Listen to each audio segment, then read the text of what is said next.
Unadhani nini inaweza ikawa ni sababu mpaka mtu anajifanyia ukatili? Sababu zipo nyingi. Nilishawahi kupata nafasi ya kuzungumza na huyo mtu ambaye alikuwa amefanya maamuzi ya kunywa sumu. Ilikuwa ni story ndefu kidogo, lakini sababu ambazo nilizigundua na ambazo pia nilijifunza kutoka kwa watu wengine, sababu ya kwanza huwa inaweza kuwa mtu mwenyewe hajajitambua, hajaona thamani yake ya kuwepo duniani hapa. Mtu kama angeweza kujitambua na kuona thamani yake, haijalishi changamoto anazokutana nazo, hawezi akachukua uamuzi wa kumeza sumu.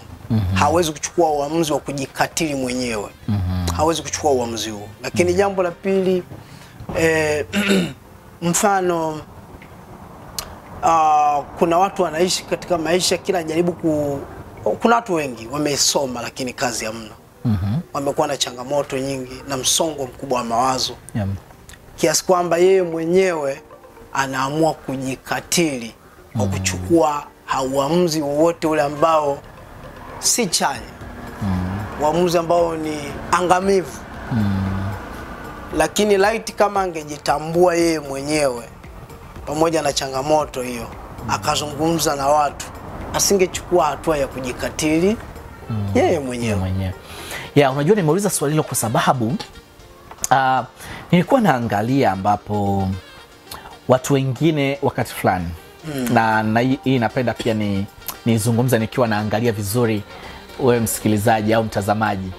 Watu wakati fulani huwa wanaona kama hawafai kuchukua nafasi fulani, hawafai kufanya maamuzi fulani, pengine kutokana na namna wanavyojiona wapo. Labda mwingine anajiona ana confidence ya kuweza kuongozana na aina fulani ya watu.